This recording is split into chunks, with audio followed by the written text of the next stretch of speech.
Before we begin, this series contains mature themes including infidelity, family betrayal, and emotional confrontation. Viewer discretion is advised. Disclaimer: this is a fictional narrative for educational and entertainment purposes. All legal strategies should be discussed with licensed attorneys in your jurisdiction. If you're experiencing similar situations, please seek professional support. Bethany's voice shook as she spoke into the microphone. Amber, please. Not here. Not like this. Can't we talk about this privately? I looked at her standing on that platform in her white dress, one hand on her pregnant belly, tears streaming down her face, playing the victim one last time. And I said the words I'd been practicing for weeks. You mean the way you and Dylan talk privately? In my house. In my guest room? For 11 months. The room went completely silent. Someone's champagne glass hit the floor and shattered. And then I nodded to the process servers.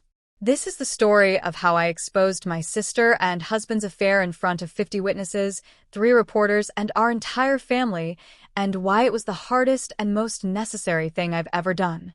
2 weeks ago, I discovered my husband Dylan in bed with my sister Bethany. They'd been having an affair for almost a year. My father protected me with an irrevocable trust that made Willow House solely mine, and a post-nuptial agreement with an adultery clause that strips Dylan of everything. I discovered Bethany stole $8,000 from our family business 10 years ago and tried to blame me. Her boutique sits on my property. She owes me $43,000 in unpaid rent. I recorded Dylan and Bethany planning to forge my signature to steal my house. I learned Bethany is pregnant with Dylan's baby, but has been letting another man, Leo, believe it's his while stealing his $12,000 in savings. I found Leo and told him the truth. My mother finally saw through Bethany's lies. Now, we're walking into Bethany's boutique Relaunch to serve her with eviction papers in front of everyone. Let me tell you what happened next. We walked into the boutique at exactly 2:52 p.m. The space looked like something out of a magazine. White drapes billowed from industrial fans. Champagne towers sparkled under string lights. A string quartet played softly. Flowers everywhere, peonies, roses, orchids. Bethany had spent a fortune on this relaunch. Money she didn't have. Money she owed me. The room was packed. 50, maybe 60 people. Local press with cameras. Fashion bloggers taking photos. Family friends. Our extended family. And there was Bethany, standing on a small raised platform at the center of the room, radiant in a white silk dress that showed her baby bump. She was holding a microphone, mid-speech about resilience and new beginnings. She looked victorious. Confident. Untouchable. She had no idea her world was about to collapse. The moment we entered, conversations stuttered and died. People recognized me. Whispers started immediately. That's Amber. What's she doing here? Is that her lawyer? Who are those men in suits? Who's that guy with them? Bethany was mid-sentence when she saw us. So grateful to everyone who believed in this vision, who supported me through. The microphone slipped in her hand. Her face drained of color. Her eyes locked on Leo first. Then me. Then Sloan. Then the process servers.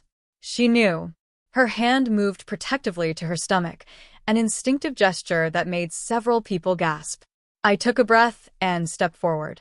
I'm sorry to interrupt, I said, my voice carrying across the suddenly silent room. But there's something everyone needs to know. Bethany's hand tightened on the microphone. Amber, what are you doing? This is my event. This is my property. I corrected calmly, my voice steady. This building belongs to the Willow Trust. You operate your boutique here under a commercial lease agreement. Murmurs rippled through the crowd. I continued. According to that lease, rent is due on the 1st of every month. $3,900. You haven't paid rent in 11 months. The murmurs grew louder. That's $43,000 in arrears, I said, plus interest and late fees. Bethany found her voice, though it shook. That's not true. We have an agreement. A family arrangement. You said. I never said that. I interrupted. I wasn't even aware I owned this building until 2 weeks ago. Dylan was supposed to be managing the property portfolio after my father died. He never informed me about the lease. He never told me about the unpaid rent. He deliberately kept me in the dark about my own assets. I looked directly at Dylan, who was near the back of the room, trying to edge toward the exit. Isn't that right, Dylan? Dylan's face went red. This is inappropriate. We can discuss this privately. Like you and Bethany discuss things privately? I asked. In my house? In the guest room where my father used to stay? Gasps echoed through the room. Bethany's hand flew to her mouth. Amber, please. I turned to Sloane and nodded. She stepped forward with the process servers. The two process servers approached Bethany on the platform. Bethany and Hart, one of them said formally, "You are being served with formal notice of lease termination for material breach of contract and a civil complaint for recovery of unpaid rent, late fees, and damages totaling $61,450. He held out the documents. Bethany didn't take them. She just stood there, frozen, tears streaming down her face. You have to accept service, ma'am, the process server said. I'm not accepting anything, Bethany said, her voice rising. This is harassment. This is vindictive. You're doing this because you're angry about Dylan, and you're using some technicality about rent to punish me. It's not a technicality, I said quietly. It's a legally binding contract. One you signed 3 years ago. One you violated for 11 consecutive months. The process server placed the documents on the platform at Bethany's feet. You've been served, he said formally, then stepped back. The room erupted. People started talking all at once. Phones came out, people recording, taking photos, texting frantically. The press photographers were having a field day. My mother stood near the champagne, her face unreadable. She didn't move, didn't speak, just watched. My mother pushed through the crowd, and for a moment I thought she was coming to Bethany's defense. But she walked past Bethany and stood beside me. The room went silent again. Mom, Bethany whispered, her voice breaking.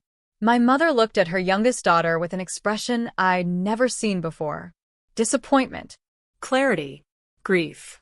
I want to see Leo this week, Mom said, her voice carrying across the silent room. The man you told was going to be a father. The man you took $12,000 from.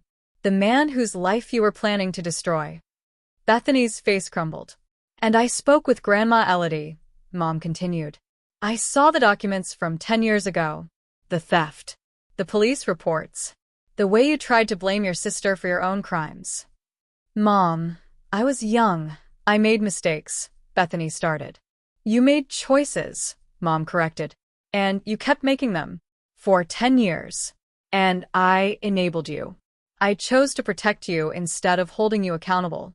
I chose to believe your lies instead of facing the truth. She turned to me. I'm sorry, Amber. For not seeing it. For not protecting you. For choosing comfort over truth. Then she looked back at Bethany. But I see it now. And I can't unsee it. Mom walked out of the boutique without another word. That's when Leo stepped forward. Bethany, he said quietly, and his voice cut through the chaos. Bethany's head snapped toward him. Her face went from white to gray. Leo, she whispered. What are you doing here? I'm here because Amber told me the truth, Leo said, walking toward the platform. The truth you've been hiding from me for 6 months. He turned to address the crowd, his voice shaking but steady. My name is Leo Martinez. 6 months ago, I met Bethany at a coffee shop. She told me she was single, that she'd just gotten out of a bad relationship. We started dating. 3 months ago, she told me she was pregnant with my baby. Bethany made a small sound of distress. I was terrified, Leo continued, but also happy. I started helping her financially. She said the boutique was struggling, that she needed help with inventory, with rent, with expenses. Over 6 months, I gave her $12,000. Every penny I'd saved for the past 3 years to record an album. The crowd was completely silent now, everyone transfixed by Leo's quiet devastation. But the baby isn't mine, is it? Leo asked, looking directly at Bethany. It's his. He pointed at Dylan. And you knew that all along. You were with him the whole time you were dating me. You took my money while lying about who the father was. You let me plan a future with you knowing none of it was real. Bethany was sobbing now.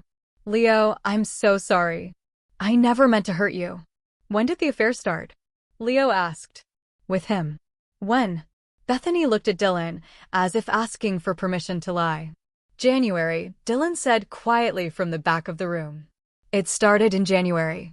We started dating in March, Leo said, his voice breaking. You were already with him. Already pregnant, probably. And you saw me as what? A backup plan? A wallet? A cover story. I cared about you, Bethany said desperately. I did. You were kind and sweet. And broke, Leo finished. You told him that, didn't you? That I was just a broke musician who could barely pay rent. That you needed someone with actual resources. Bethany's eyes widened. How do you? Because Amber has a recording, Leo said. Of you and Dylan planning to forge her signature and steal her house. Of you discussing how to pay me off and get me out of the picture before I figured out the timeline. You're lying, Bethany said desperately. You're both lying. This is some kind of setup. Play it, I said to Sloane. She pulled out a small portable speaker and connected her phone. Dylan's voice filled the boutique. What if we just forge her signature on a quitclaim deed? Transfer the property to me, then to both of us. By the time anyone realizes, we'll have already sold it. Bethany's voice, that's fraud. Dylan, so is adultery. We're already in this deep. Might as well go all the way. I watched the crowd's faces change. Shock. Disgust. Disbelief. The recording continued. Bethany's voice, I know a notary who'll backdate documents for the right price. We just need a sample of her signature. Then, once we have the house money, I can finally pay off Leo. Get him out of the picture before he figures out the timeline. Dylan, and he still doesn't know about us? Bethany, no. He thinks the baby is his. I stopped the recording. The silence was absolute. People were staring at Bethany and Dylan with open disgust. The press was recording everything. Phones were still out, capturing every moment. That recording was made on my property, I said quietly. On my front porch.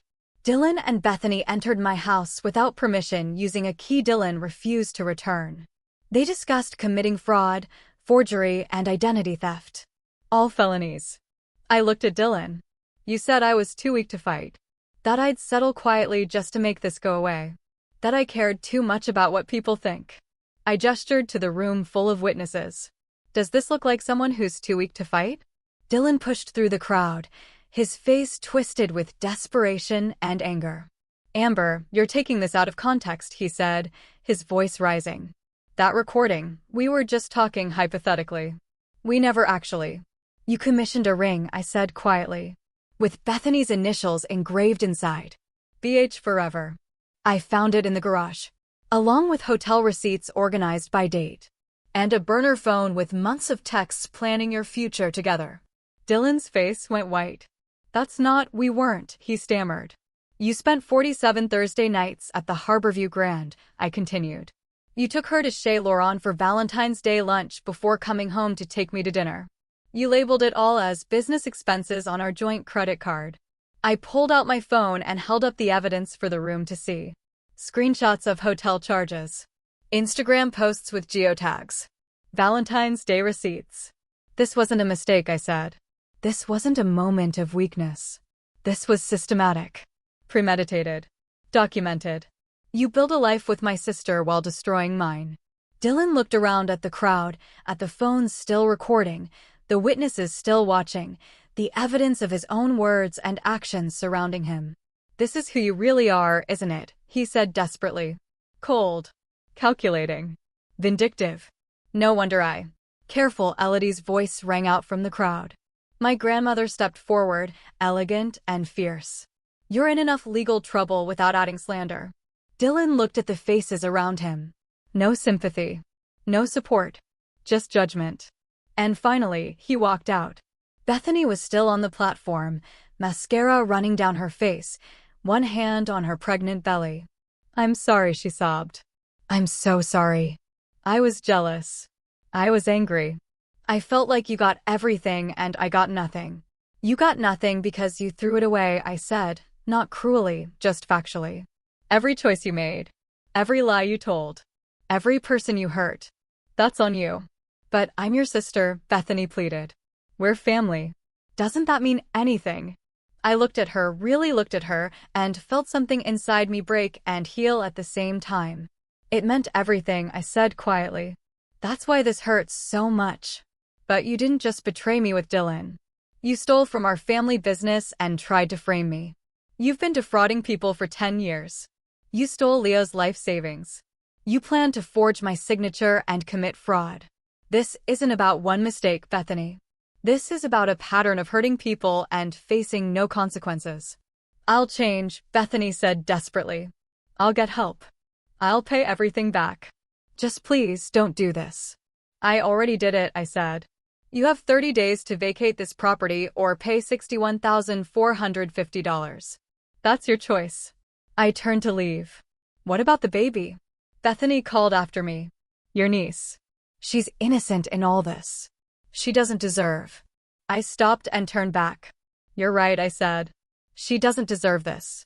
She deserves a mother who takes responsibility for her choices. A mother who tells the truth. A mother who faces consequences and learns from them. I hope you become that mother. For her sake. And then I walked out of the boutique. I would never enter as her sister again. I stood on the sidewalk with Sloane, Olivia, Leo, and Elodie. How do you feel? Olivia asked. I don't know, I admitted. Ask me in a week. For what it's worth, Olivia said, you were magnificent in there. Calm. Clear. Powerful. Everything they said you weren't. Leo approached me. Thank you, he said quietly. For telling me. For giving me the chance to confront her. I needed that closure. I'm sorry you were caught up in this, I said. I'm sorry we both were, Leo replied. But at least now we know who they really are. That's worth something. He walked away, and I stood there with the people who'd stood by me through all of this. Elodie squeezed my hand. Your father would be so proud. Would he? I asked. I just destroyed what's left of this family. No, darling, Elodie said firmly. They destroyed themselves. You just stopped pretending it didn't happen. That night, I sat alone in Willow House. My phone was exploding with messages. Some supportive. Some angry. Some from reporters wanting my story. I turned it off. The house was silent. Peaceful. Mine. I'd done it. I'd stood up for myself. I'd exposed the truth. I'd held them accountable. But I'd also lost my sister. My mother had chosen to support me, but our relationship would never be the same. My marriage was over. The family I'd thought I had was gone. Was it worth it? I looked around the room. At my father's books. His desk. His letters still in my pocket. Trust yourself. You're stronger than you know. Yes, it was worth it. Because I'd learned something my father had known all along. Your silence protects the people who hurt you.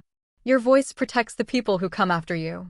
By speaking up, by fighting back, I hadn't just saved myself. I'd saved Leo from raising a child that wasn't his. I'd saved future tenants from Bethany's financial manipulation. I'd saved myself from years of being gaslighted and stolen from. But the consequences weren't finished yet. Because 3 days later, everything would change again. 3 days after the boutique confrontation, I received a letter that would change everything one more time. Dylan filed motions to contest the post-nuptial agreement. Bethany's attorney tried to argue the eviction was retaliatory. And they both demanded a hearing. We all ended up in front of Judge Patricia Morrison. And her ruling? It shocked everyone in that courtroom. Episode 7 is where the legal system either validates everything I did or tears it all down. Thank you for listening to episode 6. I know that was intense. Honestly, it was one of the hardest things I've ever had to relive in the telling. Even now, years later, I still think about that day. About walking into that boutique. About the look on Bethany's face. About my mother choosing to stand with me. About Leo's quiet devastation.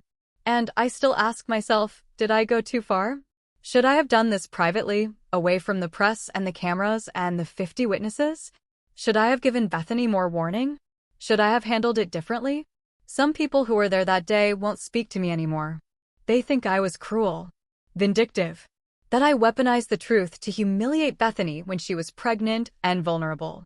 Other people tell me it was the bravest thing they'd ever seen. That public consequences were the only thing that would work.